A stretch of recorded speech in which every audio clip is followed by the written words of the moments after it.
Un Saint-Joseph 2012, et c'est un Saint-Joseph en plus qui vient de la région de Mauves. Alors on considère un petit peu que c'est le cœur du Saint-Joseph. On est près de Tournon. Alors 2012, une année qui, on va la qualifier de bonne, mais avec parfois peut-être quelques intempéries qui ont rendu certains vins un petit peu difficiles. Alors 2012, on a affaire à un produit qui est violet. La robe est nette, elle est assez profonde. C'est encore violet, c'est pas encore grenat, donc ça laisse supposer une évolution relativement lente.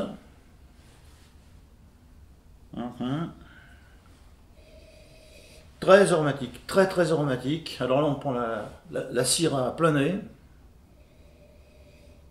On est en plein dans le réglisse, on est dans les petits fruits noirs. Il y a de la myrtille, il y a de la mûre là-dedans. C'est très complexe, très sauvage. Une grande originalité, ça. Magnifique ce nez. C'est l'archétype d'une Syrah, ça.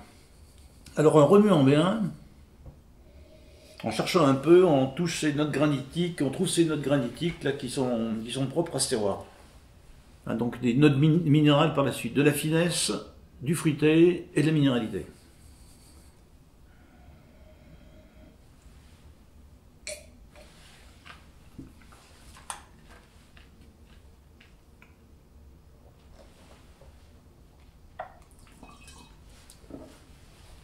Très fruité,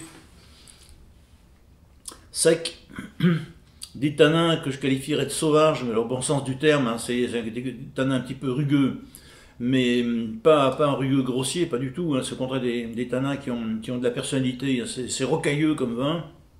Les tanins sont présents, beaucoup de chair, et puis alors une chair qui s'est très affirmée en milieu de bouche.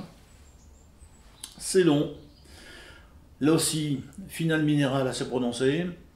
La fraîcheur qui vous prend au début et qui vous accompagne jusqu'à la fin, prêt à boire, mais c'est un vin qui a un potentiel de garde, ça vaudrait le coup peut-être d'attendre 4-5 ans de plus. Bon, à cause de ce côté extrêmement charnu, ce côté qui est rustique, j'aime bien ce terme d'ailleurs, j'ai employé ce terme pour définir ce genre de vin, on va partir dans de la viande rouge, on va surtout partir dans des viandes de caractère, comme le filet de canard, comme l'agneau par exemple. On prendrait un agneau, un filet d'agneau à la provençale, de gigot d'agneau par exemple, avec de l'ail, des épices et puis des tomates autour.